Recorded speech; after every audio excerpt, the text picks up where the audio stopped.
Բարև ձեզ հարգելի հայրենակիցներ, ուղի եթերում Նոյան Տապանն է, տաղավարին հյուրընկալել եմ Հայաստանի ես եմ քաղաքական նախաձեռնության ղեկավար Նաիրի Սարգսյանին։ Նոյան Տապանի հետևորդներին հիշեցնեմ, որ Նոյան Տապանի ուղի եթերները կարող եք հետևել Նոյան Տապանի Patreon-ում, Facebook-յան եւ YouTube-յան էջերում։ Բարև ձեզ, պարոն Սարգսյան։ Բարև ձեզ։ Չենք հանդիպել ընտրություններից անմիջապես առաջ, բայց ընտրությունների ընթացքում ստացվեց մեր հանդիպումը։ Հիմա հասկանանք ինչ ձևաչափով եք դուք ուժեղ Հայաստանի կողքին եւ ընդհանրապես այս քարոզարշավի վերաբերյալ ինչ կարծիք ունեք, տպավորությունները ինչպիսին են, հանրության ամենակարևորագույն խնդիրները որոնք են, որ ձեր հանդիպումների ժամանակ դուք արձանագրում եք եւ ընդհանրապես շանսեր տեսնում եք հայտնվել խորհրդարանում թե ոչ։ Շնորհակալություն հրավերի եւ հարցի համար։ Ինչ ձևաչափով է մեր այսպես կոնսոլիդացիան եղել։ Ի սկզբանե քանի ամիս հայտարարում էինք, ես մեր թիմը, որ այս իշխանությանը իշխանազրկելու համար անհրաժեշտ է լայն կոնսոլիդացիա։ Ընդ որում դա ինքը իրենից ներկայացնում է նաեւ ածանցյալ այսպես նպատակ, որովհետեւ գլխավոր նպատակը Հայաստանի Հանրապետության պահպանումն է, հարատևումն է ու զարգացումն է, որի թիվ 1 խոչընդոտ այս իշխանությունն է եւ դրան հեռացման համար պետք է իրատեսական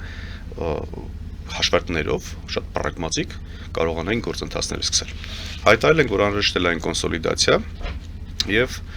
Հայաստան ես եմ նախաձեռնության տարբեր գործընկեր կուսակցություններից մեկի միավորված հայ կուսակցության հետ, որի լիազոր ներկայացուցիչ ես եմ եւ ես եմ ներկայացնում կուսակցությանը, խորհուրդը իդեմս կուսակցության նախագահ Ռուբեն Ավագյանի, իրավագիտության դոկտոր պրոֆեսոր, ինչ շնորհեցին միավորված հայ կուսակցության պատվավոր նախագահի կոչումը եւ լիազորեցին, որպեսզի դաշինքային բանակցություններ վարեմ եւ կոնսոլիդացիոն այդպես ուժային մի կենտրոնին մասնակից դառնանք։ Իհարկե այլ հարցը ինչպես է այդ որոշումը եղել, ինչ պրագմատիկ հաշվարկներով է եղել եւ այլն, բայց մենք դաշինքի կազմում ենք միավորված հայ կուսակցությունով։ Ինչ վերաբերվում է ընտրարշավին, ինչպես է տեղի ունենում եւ այլն, մեր ամենակարևոր, մեր կողմից ամենակարևոր որդեգ գրած քաղաքականությունը Նիկոլ Փաշինյանի ստերի մասին խոսելն է, որովհետեւ մենք խորը համոզմունք ունենք, պետք է գեներացնենք, այսինքն մեր հանրության շատ լայն հատված դեռևս միամտորեն կարծում է, որ Նիկոլ Փաշինյանը ստախոս չէ կամ թույլ ստախոս է, բայց մենք պետք է խոսենք, որ նա պրոֆեսիոնալ ստախոս է, անդադ հիմնավորենք։ Երևանում իրազեկման ակցիաների քայլարշավների ժամանակ, մարզային բոլոր հանդիպումների ժամանակ, անընդհատ եւ ելույթների եւ քայլարշավի ընթացքում մեր հանրության հետ շփումների ժամանակ ես միշտ բերում եմ Նիկոլ Փաշինյանի ստերի հիմնավորումները։ Տեսեք, այնքան պրոֆեսիոնալ կերպով է ստում, ես իրապես չեմ մեղադրում նրան հավատացողին։ Մենք հակաթեզեր անդադ պետք է բերենք, որպեսզի մարդիկ գիտակցեն ստի աստիճանը։ Ինչ արեց Նիկոլ Փաշինյանը տարիներ առաջ, երբ որ նոր էր եկել իշխանության։ Խոսում էր Սու 25-երի մասին, որ ձեռք է բերել, խոսում էր բանակի մարտունակության մասին եւ ասում էր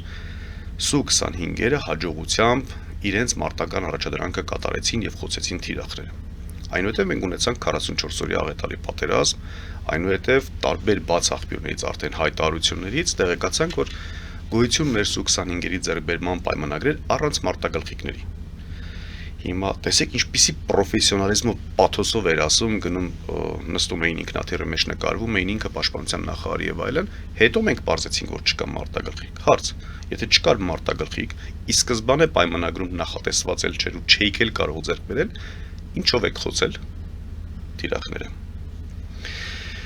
Ու այսպես ստել է, ստում է եւ ստելու է։ Ինչ արեց մեր դաշինքի պատգամավորության տեխնացու Նարեկ Կարապետյանի վերաբերյալ։ Երեկվանից ստեր են տարածում, որ Նարեկ Կարապետյանը Ռուսաստանի Դաշնության քաղաքացի է։ Ընդ որում նկարներով այդպես պատրաստված նյութեր կան անձնագրերի։ Կենտրոնական ընտրական հանձնաժողովը հերքեց լուրը, որովհետև ինքը անցել է ստուգողական պրոցեդուրան, այսինքն ակնհայտ է, չէ, եթե լիներ խնդիր, կենտրոնական ընտրական հանձնաժողովը գրանցումը ուղղակի կդադարեցներ։ Հատկապես եթե իրենց համար մի փոքր թեթևակի եթե կա նույնիսկ կասկած, այո։ Ինչ արեց քննչական կոմիտեն։ Հաղորդագրություն տարածեց, որ քրեական գործ է հարուցվել դեպքի առթիվ, ինչ արեց իշխանությունը բոլոր մեդիա ռեսուրսներով, պետական մեդիա ռեսուրսներով տարածեց։ Ուղղակի աղմուկ ստեղծեց։ Հիմա այս ամբողջ իրավիճակում ակնհայտ է, որ այդպիսի բան գոյություն չունի, բայց հասարակությանը շեղեց։ Վերջացարակությունը վсё-таки ներողություն եմ խնդրում բառի համար, ամեն դեպքում մտածում է հետեւյալ կերպ։ Միգուցե ճիշտ են ասում, միգուցե ունի այլ երկրի քաղաքականություն։ պատկերացրեցինք, այսինքն մենք գալիս ենք նրանից, որ Նիկոլ Փաշինյանը անընդհատ ստել է, այժմ ստում է քարոզարշավի ողջ ընթացքում, որպեսզի մանիպուլացնի մեր հանրությանը եւ ապագայում նույնպես ստելու է։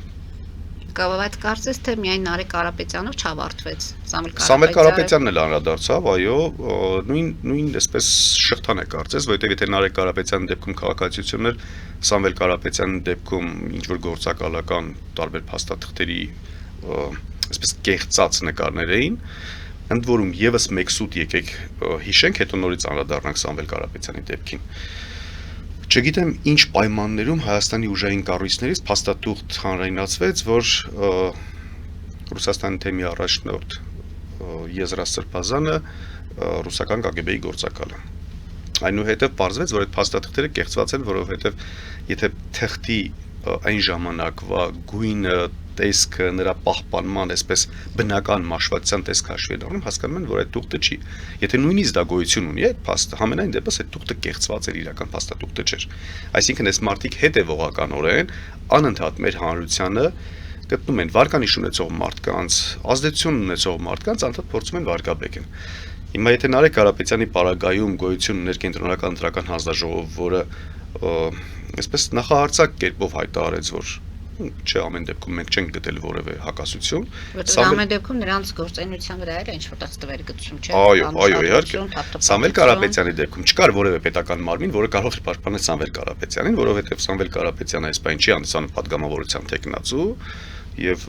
այսպես ասած գործակալ լինելու կեղծ փաստաթղթի վերաբերել, որովհետև պետական մարմին չէր կարողանա պաշտպանողական ձևաչափով հանդես գալ ամենայն դեպս։ Հետևաբար դրանք նույն կեղծիքների կամ ինչու ենք շատ հեռու գնում։ Սամվել Կարապետյանին մի հայտարարության համար ընդհանրապես 10 ամիս է արդեն այդպես դատարաններում կամ մինչև տունը ձերբակալվածների պահման վայրում եւ այլն, այսինքն ակնհայտորեն այս մարդիկ խոչընդոտում են Հայաստանում բնական եղանակով, ժողովրդավար եղանակով, օրինական ճանապարհով իշխանապողությանը։ Քարոզարշավի մասին խոսեցինք եւ ասենք, որ բավականին թեժ է ընթանում քարոզարշավը։ Մի կողմից իշխանականները, մյուս կողմից ընդդիմադիրները, խոսույթները բավականին տարբեր չեն, կարծես թե միանման են։ Այս իրավիճակում ինչպես հանրությունը ճիշտ կողմնորոշվի։ Կան հիասթափություններ, նույնիսկ մարդիկ, ովքեր արդեն իրենց համար որոշել էին, թե ում պետք է ընտրեն, այս դեպքում արդեն կանգնած են ընտրության առջև եւ ընտրությունը հետեւյալն է՝ ինչպես ընտրել, որպեսզի ճակատագրական սխալ չարվի։ Ես մեր հանրությանը խնդրում եմ, տեղեկացնում եմ, իրազեկում եմ, որ իրենց համար ընտրություն կատարելու որոշակի այսպես սանդղակներ մշակեն ու տարբեր մաղերով պես անցկացնեն։ Ինչ է դա Իրանից ներկայացնում։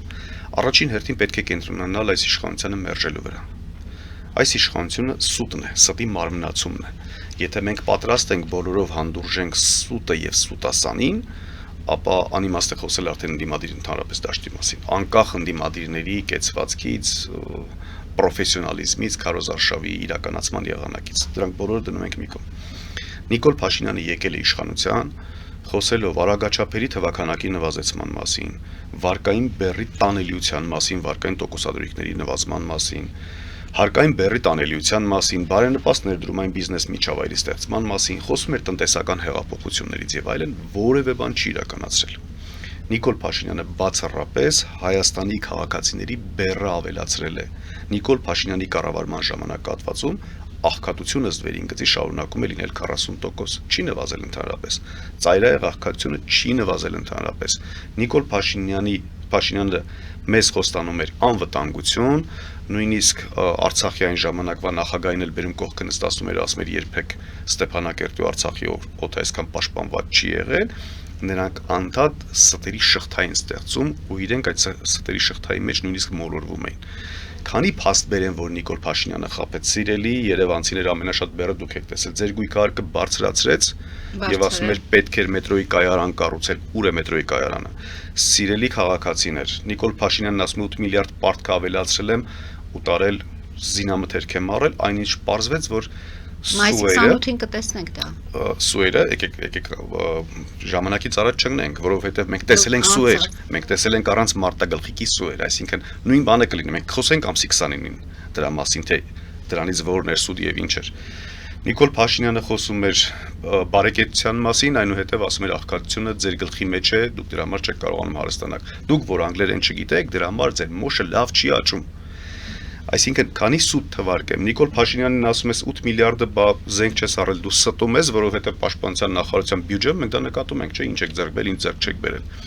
Ինքը միանգամից արդեն հիստերիայի մեջ engնում, ասում է դպրոց եմ կառուցել։ Կրկին սուտ է, 300 դպրոց հայտարարել ես, 60-ն ես կառուցել, 200-ն էլ քանդել ես։ Ու այսպես շարունակ, այսինքն մեր հասարակությունը իրեն պիտի հարստա։ Ցանկանում է խապված լինել, թե ոչ։ Նիկոլ Փաշինյանը 21 թվականի նախընտրական ծրագրի մեջ այդպես ֆիքսել էր շատ հիմնավոր կերպով, այսինքն պրոֆեսիոնալ սուտասանի հիմնավորվածության կերպով, որ պետք է պաշտպանի Արցախը, Արցախահայության իրավունքները եւ այլն, ու գնաց պրայում Արցախը ճանաչեց Ադրբեջանի կազմ, հենց հիմա շարունակում է հիմնավորել, որ Արցախը երբևէ հայկական չի եղել, երբևէ ինքնուրույն չի եղել, ընդհանրապես Արցախյան շարժումն էլ ոչ թե կասկածի տակ է դնում, այլ մեղադրանք է ներկայացնում, ինչու եք դրա մասին դուք ընդհանրապես մտածել, ինչու եք այդ շարժումը ձևավորել։ Սա է Նիկոլ Փաշինյանը, հիմա Քարոզ Արշավը որոշակի առումով արդեն մասնագիտական հարց է սա, քաղաքական տեխնոլոգիաների, քաղաքական սթափ հաշվարկների եւ այլն, ես որքանով որ դա պատկերացնում եմ, իմ պատկերացման մեջ առաջնահերթությունը պետք է լինի սա։ Հիմնավորել Նիկոլ Փաշինյանի սուտասանությունը, հիմնավորել, որ Նիկոլ Փաշինյանը չարիք է Հայաստանի Հանրապետության եւ հայ ժողովրդի համար։ Ասում եք վտանգավոր է, թե ձեր ուժն է ասում, թե Ռոբերտ Քոչարյանի։ Բոլոր, այսպես ասեմ, բոլոր իրենց ընդդիմադիր հռչակած իրական ընդդիմադիրների մասին ուժերը պետք է ասեն, այո։ Եթե մենք գեներացնում ենք սա, այսինքն մեր հանրությունը արդեն Նիկոլ Փաշինյանի ստերի թակարդից դուրս է գալիս, նոր արդեն գալիս է ծրագրային Քարոզ Արշավը։ Այսինքն Նիկոլ Փաշինյանը հաստատ չարիքն է, սա մինչև չֆիքսենք չենք կարող առաջ ընթանալ։ Չարիք հենց ֆիքսեցինք, մեր հասարակության գերակշիռ մեծամասնությունը հենց սա իր համար արմատավորեց, արդեն անցնում ենք ծրագրային դրույթների, թող մեր հանրությունը որոշի որ ընդդիմադրին է հավատում, որ ընդդիմադրի ծրագրերին է կողմ քվեարկում։ Դուք եք ռուսամետ եք, ամեն ինչ անում եք, ձեր ուժը ամեն ինչ անում է, որպեսզի մեր ուժը դաշինք է, որ ուժը մեր կուսակցություն թե դաշինք։ Կուսակցությունը եւ ընդհանրապես միավորված հայերը երրորդ ուժ է իրեն հռչակել Հայաստան, ես եմ ընդհանրապես։ Այս խոշորագույն ուժերի մասին քաղաքական խոսենք, ովքեր դաշտում ակնհայտ երևում են, դա Ռոբերտ Քոչարյանն է, Ուժեղ Հայաստանն է, Գագիկ Ծառուկյանն է, ասում են, որ այ դուք բոլորդ Հայաստանը տանում եք նորից Ռուսաստանի կայսրության լծի տակ եք ուզում դնել, մեր տղաները պետք է գնան Ուկրաինայում կռվեն, իսկ մնացած, այսպես ասած, ժողովրդավար ուժերը մտածում են Հայաստանի անկախության մասին, այդ թվում նաև Նիկոլ Փաշինյանը։ Շատ լավ։ Ռոբերտ Քոչարյանի եւ Գագիկ Ծառուկյանի գլխավորած ուժերի վերաբերյալ իրենց թիմակիցներից խնդրում եմ հարցրեք, որովհետեւ ես նույնիսկ եթե նկատածել լինեմ որևէ բան, կոռեկտ չի ես մեկնաբանեմ, թե նրանք ինչամետ ուժեր են։ Ինչ վերաբերում է Ուժեղ Հայաստան դաշինքին, Ուժեղ Հայաստան դաշինքը այսպես նախընտրական կոնսոլիդացիոն կենտրոն է, որը որ չունի միասնական ու չի կարող ունենալ միասնական դիրքորոշում մտածելակերպ։ Մենք զրուցել ենք մի քանի անգամ միմյանց հետ եւ որևէ մեկը չի կարող ինձ մեր ուժին ռուսամետության մեջ կամ որևէ մետության մեջ մեղադրել։ Սամվել Կարապետյանի պարագայում ինչպես են արել Ուժեղ Հայաստան կուսակցությանը ոչ թե դաշինքին։ Սամվել Կարապետյանը, քանի որ ապրել, ստեղծել եւ արարել է Ռուսաստանի Դաշնությունում, ասում են դու Ռուսաստանի թեկնածուն ես։ Չկա որևէ հիմնավորվածություն, չկա որևէ իրատեսականություն,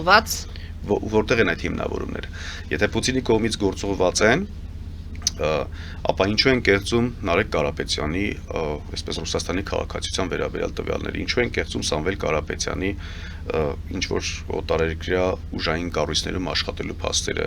ինչու են Սամվել Կարապետյանի վրա կեղծ քրեական գործեր հարուցել։ Ակնհայտ կեղծ է, չէ, որևէ կերպ չի հիմնավորվում։ Կրկին ստեր են։ Այսինքն, եթե ես ելնեմ այն կանխավարկածով, որ ձեր հարցադրումը ճիշտ է, այսինքն ամեն դեպքում Ուժեղ Հայաստան կուսակցությունը ռուսամետ կուսակցություն է, բայց չէ որ մենք դաշինք ենք։ Մենք էլ այստեղ հենց թիմի ներսում հակակշիռ կարող ենք հանդիսանալ, որովհետև իմ համար չկա ռուսամետություն ու ամերիկամետություն, կա ընդհանրապես Հայաստանի շահերի ելակետով բոլորի հետ համագործակցային մակարդակ։ Եվ երկրորդ, Նիկոլ Փաշինյանը անընդհատ մեծի աղմուկ է հանում, որ խոսեն մարդիկ ռուսամետության մասին, որ որևէ մեկը հանկարծ չխոսի Նիկոլ Փաշինյանի թուրքամետության մասին։ Իսկ եկեք դրա մասին խոսենք։ Նիկոլ Փաշինյանը արևմտամետության կեղծ անվան տակ, որը իրական արևմտամետությունը ամենևին վատ բան չէ։ Բայց արևմտամետ փաթեթավորման տակ իրական թուրքամետությունը Հայաստանի Հանրապետությունը թուրքական երախի մեջ մտցնելու ամենօրյա ռեժիմով դրա համար այսպես նախադրյալներ, նախապայմաններ ստեղծելը Նիկոլ Փաշինյանի ամենօրյա գործն է։ Մենք դրա մասին պետք է խոսենք, որ Նիկոլ Փաշինյանը թուրքերի եւ ադրբեջանցիների ուժն է այստեղ։ Նիկոլ Փաշինյանը ցանկանում է Հայաստանի Հանրապետությունը վերջնականապես ոչնչացնել։ Նիկոլ Փաշինյանը խոսում է գյուղատնտեսության զարգացման մասին, Հայաստանի գյուղատնտեսական նշանակության հողերի կեսից ավելին չեն օգտագործվում։ Թուրքիայի այդ սահմանների բացումը հանգեցնելու է նրան, որ այժմ օգտագործող 50%-ն էլ չի օգտագործվելու։ Խոսում է գյուղատնտեսության զարգացման կամ տնտեսական ծրագրերի իրականացման մասին, բայց 5 տարի է անցել աղետալի պատերազմից, 5-ից ավելի արդեն անցել է 6-րդ տարին է լրանում, Նիկոլ Փաշինյանը որևէ բարենպաստ պայման չի ստեղծել, որպեսզի Հայաստանի տնտեսությունը կարողանա դիմակայի թուրքական տնտեսական հարձակմանը։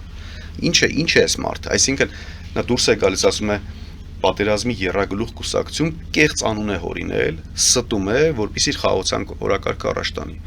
Իսկ մենք ինչը պետք է անենք, պետք է անդադ մեր հանրությանն ասենք, որ սրա ճակատին գրած խաղաղությունը կեղծ է, սուտ է, դրա անունն է իրական խարդախություն, նորից խաբում է, նորից ստում է, որովհետև խաղաղությունը կապիտուլյացիան չէ, խաղաղությունը պարտվելու հանձնելը չէ, խաղաղությունը այսպես Ադրբեջանի հետ թաքուն պայմանավորվածությունները չեն, որ Տիգրանաշեն հանձնեն, ոսկեպարի հատված հանձնեն, եւս մեր հայրենիքից այսպես կտորներով մասնաբաժիներ անդադ տրամադրեն։ Կարծես թե Հայաստանի Հանրապետությանը Նիկոլ Փաշինյանը վերածել է սահմանափակ պատասխանատվության ընկերության եւ անդադ ադրբեջանցիներին մասնաբաժին է հանում։ Անընդհատ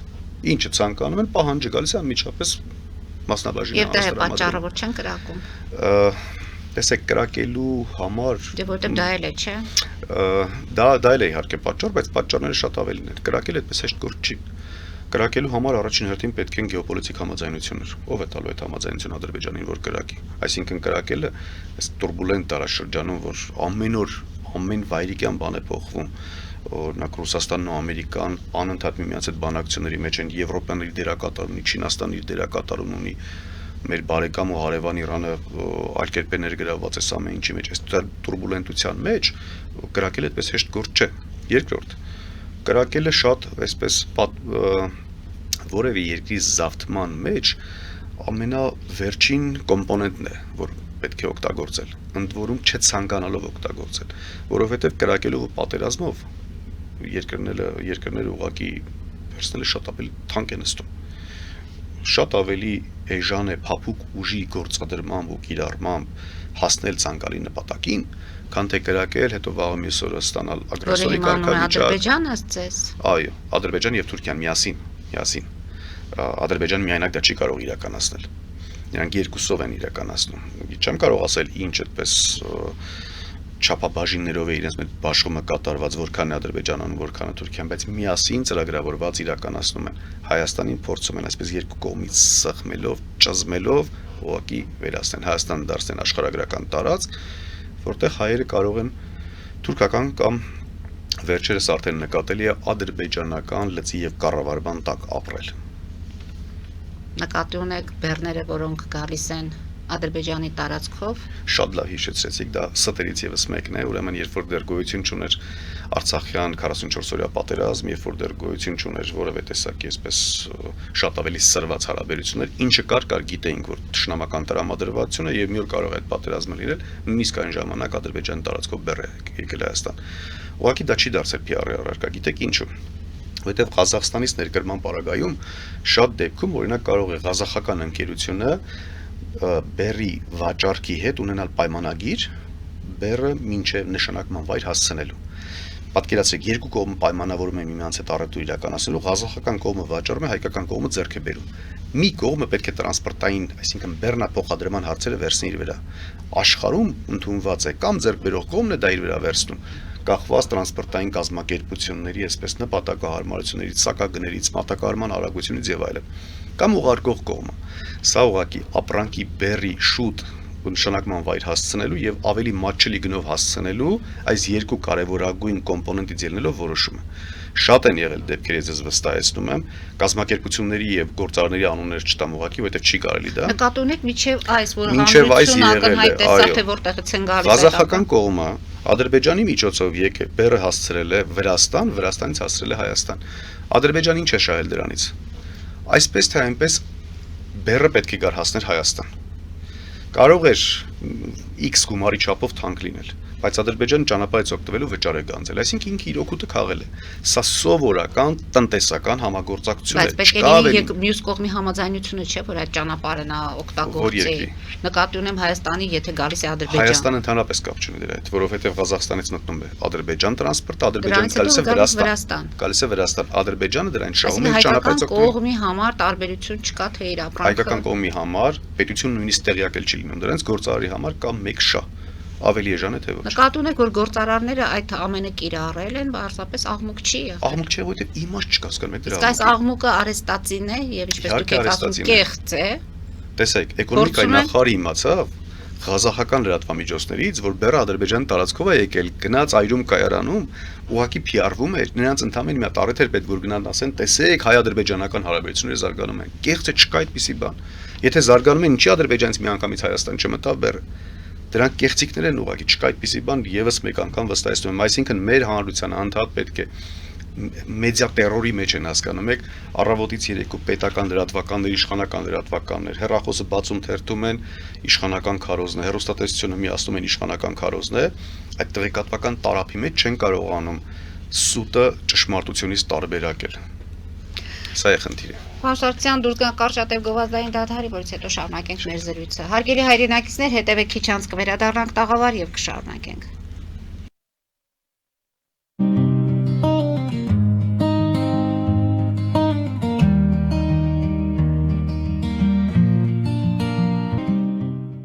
Ֆելիչե ժամանակակից ատամնաբուժական կլինիկա։ Այստեղ հարմարավետությունն ու խնամքն առաջնային են։ Այստեղ կիրառվում են ատամնաբուժական ամենաժամանակակից տեխնոլոգիաներ, ճշգրիտ ախտորոշում, արդյունավետ բուժում, նուրբ փորձառություն եւ անհատական մոտեցում։ Սկսած սովորական մանրուքներից մինչև առաջադեմ ընթացակարգեր, այստեղ դուք գտնվում եք բարձր որակավորում ունեցող եւ փորձառու ատամնաբուժական մասնագետների ձեռքերում։ Մեր բարեկամական եւ հյուրընկալ անձնակազմն այստեղ է յուրաքանչյուր այցը հաճելի դարձնելու համար։ Ֆելիչե, ձեր առողջ եւ ամենաերջանիկ շպիտը սկսվում է այստեղից։ Եկեք եւ բացահայտեք նորարարության փորձագիտության եւ կարեկցանքի կատարյալ համադրությունը։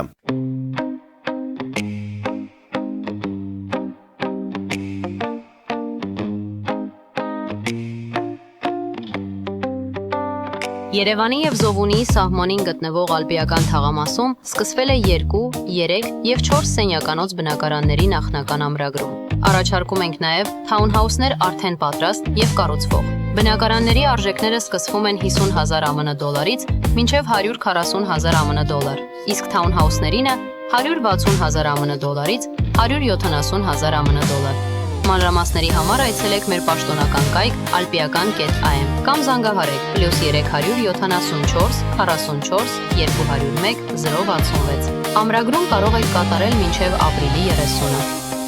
Ալպիական թաղամաս, ձեր նոր տունը հայրենիքում։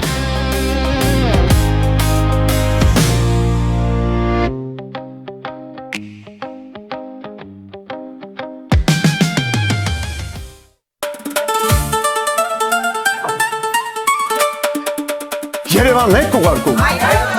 Օթանավով։ Երևանն են ուղարկում։ Ստեղ ուղարկում են, Երևանում ստանում են $1.99 սենսացիա։ Այ սենսացիան է սա։ Ծրիա։ Իսկ ավտոմեքենաները կարող եք ուղարկել անհավատալի ցածր արժեքներով։ Նավով վճարում եք 1 արկղի համար, 2 արկղել անվճար։ Կասեք, Աշոտ դա ուղարկել։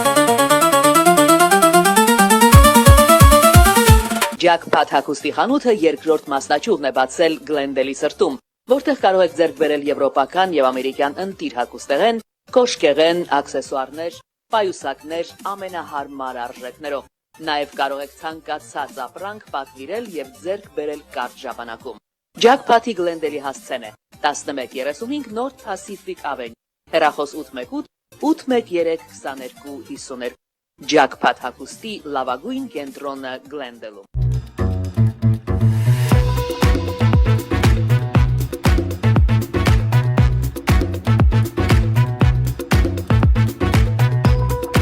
Արարատ ռեստորան, ընտանեկան եւ ընկերական ժամանցի լավագույն հասցե, սիրված արտիստներ, հյուրընկալ մթնոլորտ, հարուստ ճաշացան, անմահական խորտիկներ, Արարատ ռեստորան, հասցեն անփոփոխ, սիրով սպասում ենք ձեզ։ Լավագույն պաղպաղակ, բնական, համեղ եւ մատչելի գներով պաղպաղակը կարող եք ձեռք բերել բոլոր հայկական խանութներում։ Պահանջեք հայկական պաղպաղակ, Թամարա պաղպաղակ։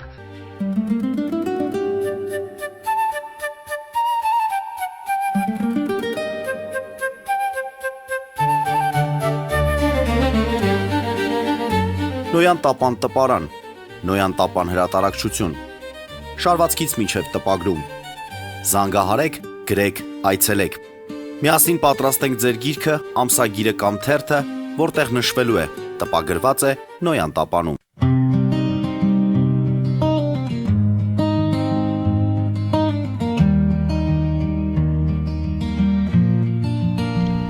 Հարգելի հայրենակիցներ, Նոյան տապանը կրկին եթերում է։ Պարոն Սարգսյան, եթե մի քանի խոսքով բնութագրենք այս քարոզարշավը, ինքը իրենից իր բովանդակությամբ, իր ձևով ինչպիսին է, սրանք ավելի շատ ծրագրային դրույթների քարոզարշավ է, թե հարթակները օգտագործում են մարդիկ որոշակի ձևով, մեկը մյուսի մեղադրանքներ, եւ սա ցավալին որն է, որպես քաղաքացի եմ ասում, հարությունը տեսնում է սա, հարությունը վերլուծում է սա եւ գուցե ընտրության օրը չմասնակցի նույնիսկ նաեւ ընտրություններին, սա էլ է լինում։ Ճիշտ է, կա դեռ այդպես տրամադրվածություն, բայց մեր հանրությունը մինչև քարոզարշավը բնութագրելը եւս մեկ անգամ պետք է խնդրանքով դիմեմ մեր հանրության, որ իրենք յուրաքանչյուրը մասնակից են։ Սիրելի հայրենակիցներ, մենք ունենք կարևորագույն խնդիր՝ մերժել ստախոսին։ Ուղղակի Հայաստանի Հանրապետության հետագա գոյության թիվ 1 խոչընդոտին վերացնել։ Երբ որ դուք գնում եք եւ Նիկոլ Փաշինյան ձեր ասում էր եւ այդ մեկ մարդը դու ես եւ այդ մեկ մարդը դու ես, անձամբ վերցրեք ձեր վրա եւ այդ մեկ մարդը ես եմ, մերժում եմ Նիկոլին, այդ մեկ մարդը ես եմ, մերժում եմ Նիկոլին, քվյատ հերթիկով։ Դուք որոշեք ում կընտրեք, մենք քարոզարշավի ժամանակ կներկայացնենք ծրագրերը, մենք կառաջարկենք, որ մեր ուժին ընտրեք, ես մի ուժին ընտրեք, տարբեր ուժեր կներկայացնեն։ Դուք որոշեք, բայց առաջին քայլը հետեւյալն է՝ մերժեք ստախոսին, մերժեք ստախոսին։ Ինչ վերաբերում է քարոզարշավին, տեղի է ունենում այսպես հակառակ քարոզություն։ Ընդդիմադիր ամենայն դեպս 3 կարևորագույն խոշորագույն բևեռները այդպես կարծես իշխանություն լինեն, շատ ավելի հավասարակշիռ, շատ ավելի ծրագրային, շատ ավելի հաշվարկված, զուսպ, համեստ եւ այլն։ Քարոզարշավ ունենք իշխանություն Նիկոլ Փաշինյան, որը անընդհատ ճղճղում է, անընդհատ աղմկում է, գոռում է երրագլուխ կուսակցություն, դուք պատերազմի կուսակցություն եք,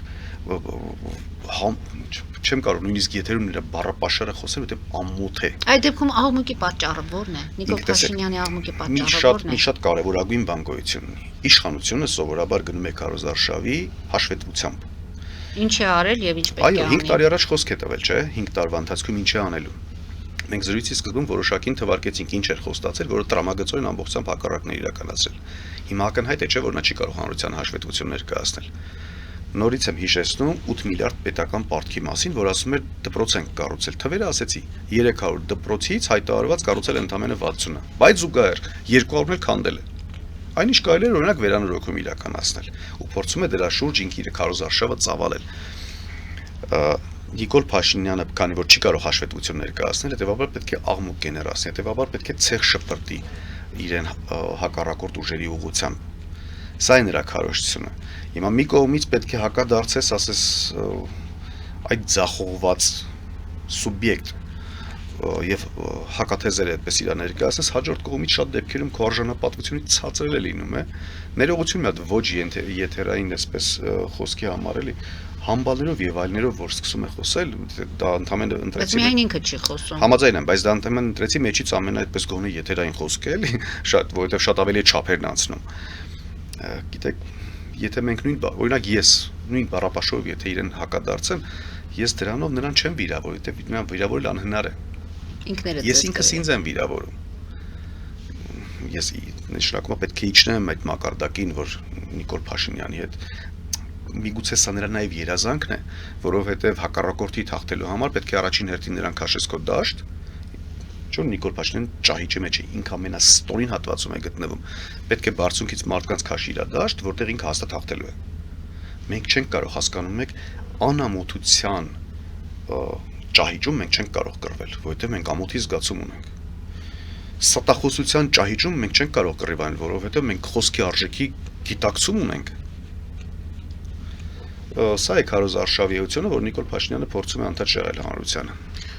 Դուք ասում եք հաշվետու պետք է լինի երկրի իշխանությունը եւ Նիկոլ Փաշինյանը, քանի որ չի կարողանում կարգավորել իր մտքերը, ինչպես դուք եք ասում, այդ ստերից իրականություն գալ եւ ներկայացնել, ստացվում է այդ ոչ adekvat իրավիճակը մի խոսքով, բայց եկեք խոսենք թոշակների բարձրացման մասին, ապահովագրությունը, բժշկական ապահովագրությունը, ընդ որում, եթե հետևում ենք քարոզարշավին, տեսնում ենք, որ Անահիտ Ավանեսյանը դարձել է տատիկ պապիկների ամենասիրելի թեկնածուն։ Ինչու չի արվել, չէ՞ որ սա էլ է հաշվետվություն։ Տեսեք, խոսում են տատիկները, պապիկները 400,000 դրամանոց վիրահատությունների մասին, որ անվճար է, մարդիկ այսպես հիացած են։ Շատ լավ։ Բայց դրա կողքին էլ կա նաև այն, երբ որ պոլիկլինիկայում դու ուզում ես գնալ նեղ մասնագետի մոտ, խնդիր է առաջանում եւ ժամանակի է վճարել, կարծես թե արդեն պետք է վճարում արվի, այստեղ էլ մեկ ուրիշ խնդիր է առաջանում։ Բայց ամեն դեպքում քարոզարշավի ժամանակ տեսնում ենք այդ ջերմ վերաբերմունքը, շնորհակալությունները, ասֆալտի համար, դպրոցի համար, մանկապարտեզի համար, կան շնորհակալական խոսքեր եւ գուցե սա է հենց Նիկոլ Փաշինյանի համար ամենամեծ ձեռքբերումը, որ ժողովուրդը իրենից գոհ է։ Վերջից սկսենք ուր այդ դեպքում։ Յուրաքանչյուր իշխանություն կամ գործիչ չի կարող ունենալ այսպես փոքր աջակիցների, չունենալ փոքր աջակիցների բանակը։ Դա ուղղակի անհնար է։ 100 մարդու հանդիպում է Նիկոլ Փաշինյանը, որից 3-ը գովաբանում են, մեկը դպրոցի համար, հաջորդը ապահովագրության, հաջորդը ասֆալտի համար, 97-ը վատաբանում են։ Այդ թվում նա վատաբանողներից մեկին ընտրում է, թիրախավորում է, հարձակվում է, քաշքշում է,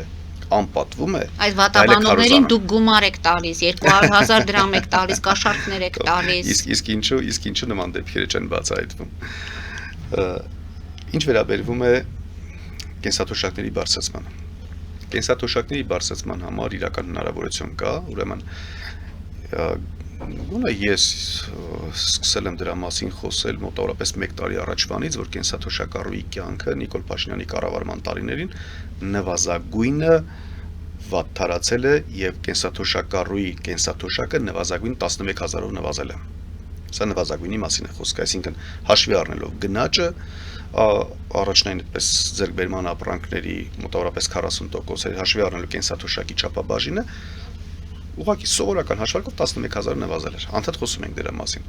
Հետո քաղաքական դաշտում սկսեցին տարբեր ուժեր խոսել դրա մասին, սկսեցին հիմնավորումներ ներկայացնել եւ այլն։ Մի այսպիսի առաջարկով հանդես եկանք բոլորովին վերջերս, դեռևս դաշինքներ չկար եւ այլն, առաջարկեցի տեսաուղերձով, որ կենսաթոշակը նվազագույն շատ հեշտ ու հանգիստ կարելի է դարձնել 100,000 դրամ։ Հիմնավորում բերեցի, որ Հայաստանում 8 տրիլիոն դրամի շրջանակներում տեղի ունենում խաղատների կամ on-line հարթակներում խաղերի այդպես շահումներ։ Ընդհանրապես շահումները բերեք եկամտային հարկով 10%-ով հարկենք 800 միլիարդ դրամ, 800 միլիարդ դրամից 500 միլիարդը կվերցնենք եւ 100,000 կդարձնենք։ Այդ դեպքում չէ գովազդում խաղատների գործունեությունը։ Իհարկե ոչ, հակառակը չեմ գովազդում։ Խաղամոլության վրա ազդեցություն եմ ունենում, որ խաղամոլությունը նվազի, այսինքն մի գնդակով նույնիսկ 2 նապաստակ են կարողանում խփել։ Ստիպում ենք, որ այսպես խաղամոլությունը նվազի, երկրորդ կողմից մենք սոցիալական այսպես շատ անպատվաբեր անհավասարությունը փորձում ենք հարթենք։ Մանկավարժը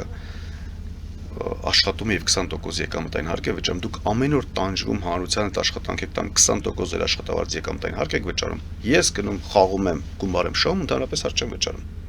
Նորմալ է դա։ Այսինքն դա ինչ է, հարկադրումը դա կարգավորիչ ֆունկցիա է, այսինքն ավելի շատ ինձ դրթում են խաղամոլության եւ ոչ թե մանկավարժ դառնալու կամ լրագրող դառնալու, հեռուստամեկնաբան դառնալու կամ իրավաբան եւ այլն դառնալու, չէ՞։ Սա փոքրիկ դրվագ ընթամ ես պատմեցի։ Նիկոլ Փաշինյանը այդ ամեն ինչը լսում է։ Տեսա, որ այո հիմնավորում կա եւ այլն, եւ ասեց, երբ եթե ոչ հիմա, քարոզարշավ է, եկեք 10,000-ով բարձրացնենք կենսաթոշակները։ Ոչ միայն մենք, տարբեր այլ ուժեր։ Եվ փաստորեն 10,000 բարձրացրեց կենսաթոշակները։ Այնուհետև ապահովագրական համակարգը Նիկոլ Փաշինյանի իշխանության գալուց հետո անդադ ապահովագրական համակարգ է քննարկվել, որ պետք է պարտադիր ապահովագրական համակարգը ներդրվի։ Այն ժամանակ ասում ենք պետք է պրոֆեսիոնալ ապահովագրական մենեջերների հետ, մասնագետների հետ քննարկելով, այո, օր առաջ պետք է ներդնել, միանշանակ դրա կողմ ենք։ Ինչու դրեցին 2026 թվականի հունվարի 1-ից։ Ակնհայտ էր, որ ընտրակաշառք է։ Ես երբևէ չեմ կարող վատաբանել առողջության ապահովագրական համակարգ, բացառված է դա։ Անկախ նրանից, որ թերություններ ունի։ Թերությունների մասին ավելի լավ է խոսենք եւ շտկենք։ Այո, թերություն է առողջության ապահովագրական համակարգում ֆիզարցակուրտի մեջ գտնվող մայրերին փոխհատուցում չի տրամադրում, չի թողում համակարգից որ օգտվի։ Սա նորմալություն է, ոչ թե խնդիր է, որովհետեւ մի կողմից դուք փորձում եք ծնելիություն խրախուսեք, հաջորդ կողմից նրանց զրկում եք անվճար կամ ապահովագրական համակարգի միջոցով առողջապահական ծառայությունից օգտվելու իրավունքից, ուղղակի աննորմալություն է սա։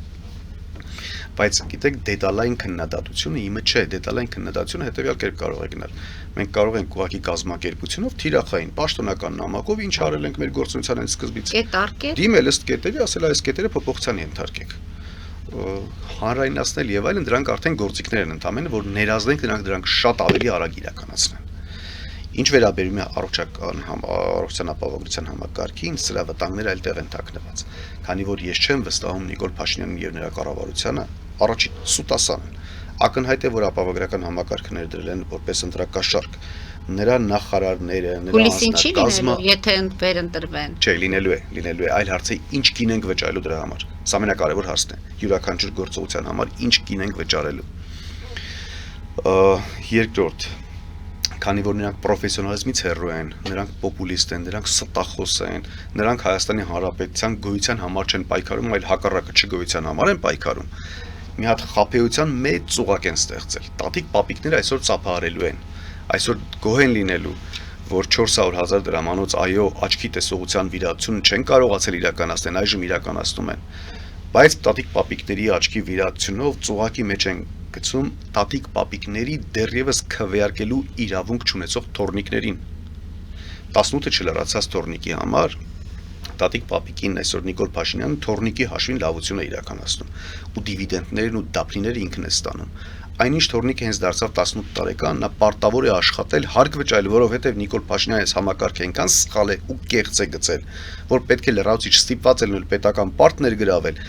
Տատիկ պապիկի թորնիկը ստիպված է լինելու աշխատի, որպեսզի պետական պարտքի տոկոսները մարի։ Պատկերացրեցինք, այսինքն նույն ընտանիքի մեջ ամբողջական շղթա է կազմում։ Տատիկ պապիկին թորնիկից պարտքով վերցնում տրամադրում է, տատիկ պապիկը այդքան մասնագիտական գիտելիք եւ ունակություն չունի, դա նորմալ է, որ չունի։ Ես տնտեսագետ եւ իրավաբան եմ, բնական է, որ ես առողջապահական գիտելիք չեմ ունենալու եւ շատ հարցերի կարող եմ հավատալ, այո։ Հիմա տեսեք, տատիկ պապիկը հավատում է, որ դա Նիկոլը տվեց, ասում ապրիլին մեր Նիկոլը տվեց։ Այնինչ 5 տարի հետո բացահայտվել է, որ դա իր թորնիկը տվեց։ Սա է խնդիրը։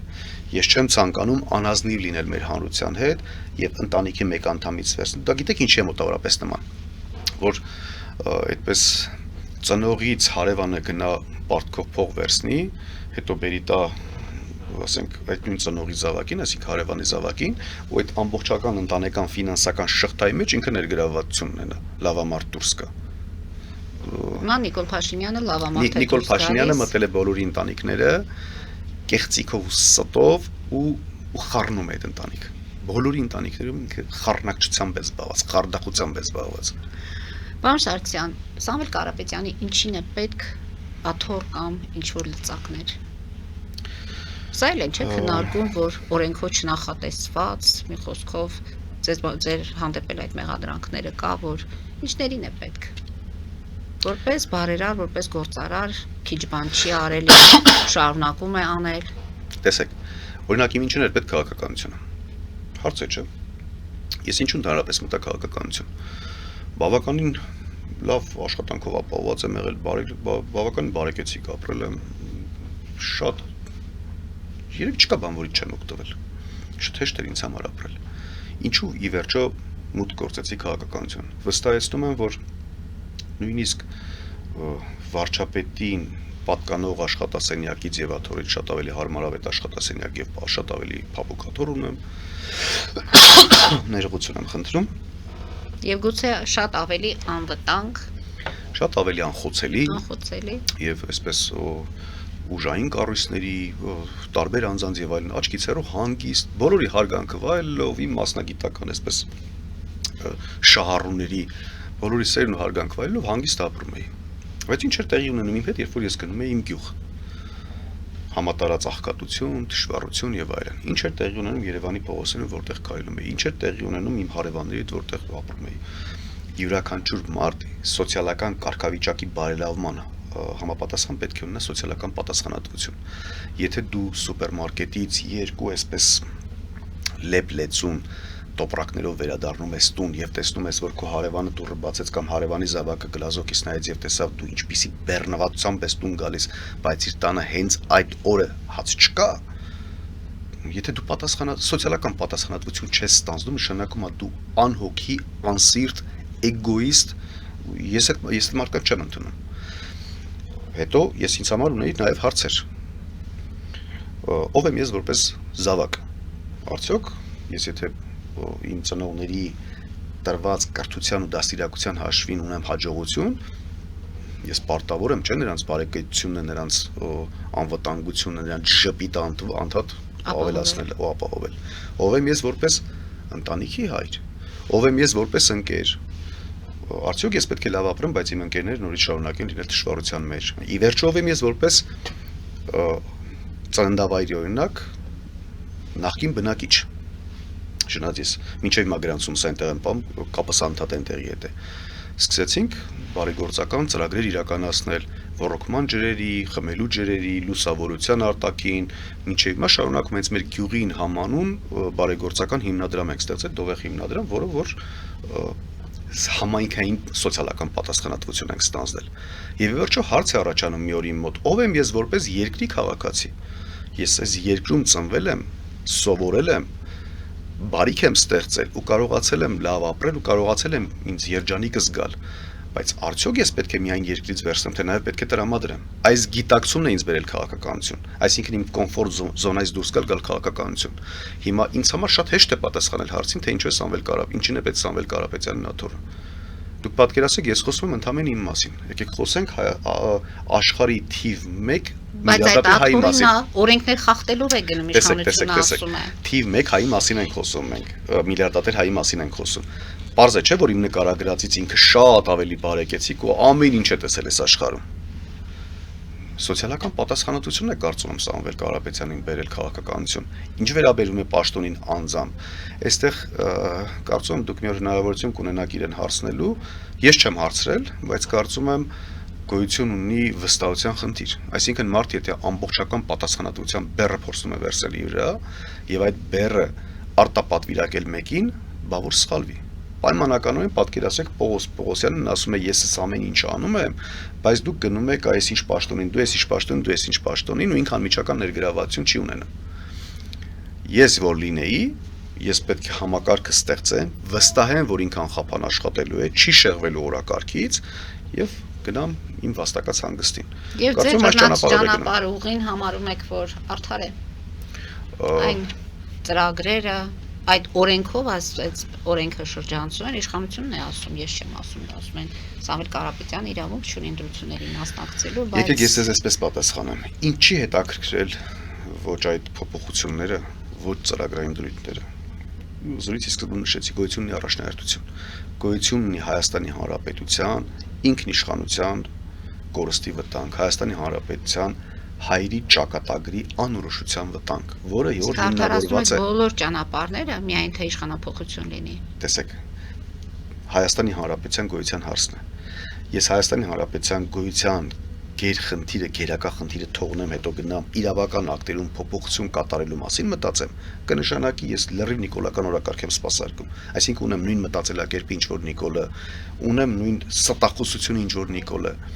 Մենք պետք է առաջնահերթությունները ճիշտ դասակարգենք։ Նիկոլ Փաշինյանը սա էլ է սուտ խոսում, որ ասում է բոլորին փակելու է, ես չեմ ուզում իր բառերը ասել, հնարավորություն չի տալու նույնիսկ Հայաստանից հեռանալու, սա էլ խափում։ Նիկոլ Փաշինյանը 8 տարի է դա խափում է։ Դուք ինձ ցույց տվեք Ժպիտով եք այս հարցին։ Բարձրաստիճան պաշտոնյա ցույց տվեք, հա, ինձ որ Նիկոլ Փաշինյանը դատել է։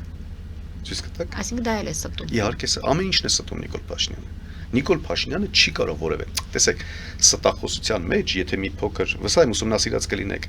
եթե մի փոքր ուսումնասիրում եք այդ թվում ձեր շրջապատող անձանց մեջ, Սուտասանի համար, գիտեք, էական չի ստի չափը։ Ինքը ուղղակի չի կարող ճշմարտությունն արտահայտել։ Ինքը սնվում է դրանից։ Շատ դեպքեր, ես դեպքեր նաև պատմել եմ։ Ես ունեմ ծանոթ եւ ծանոթներ, ովքեր պրոֆեսիոնալ ստախոսներ են։ Եվ անկեղծ հարց եմ ուղղել, ասեմ, օրինակ այս հարցը ես քեզ տվեցի, դու ինձ սուտ պատասխանեցիր։ Եթե դու ճիշտ պատասխանեիր, ոչ վտանգ ունեիր, ոչ օգուտ ունեիր, ոչ վնաս, ոչ մի բան չկար։ Ինչու ստեցիր, դե ասում եմ, ես չեմ կարողանում ճիշտ ասել։ Նիկոլ Փաշինյանը այսպեսի սուտասան է, ինչ դատելու մասին է խոսքը, ինչ պատերազմի մասին է խոսքը։ Կրկին ստում է Նիկոլ Փաշինյանը։ Պարոն Սարգսյան, մեր ժամանակը մոտեցավ ավարտին, եթե ինչ-որ կարևոր բան ունեք ասելու, հայտարարելու մեր տաղավարից, այդ հնարավորությունը ձեզ տրված է։ Շնորհակալ եմ շատ հետաքրքիր բովանդակալի զրույցի համար, ուղղակի առիթ օգտագործելով եւս մեկ անգամ մեր հայրենակիցներին պետք է խնդրեմ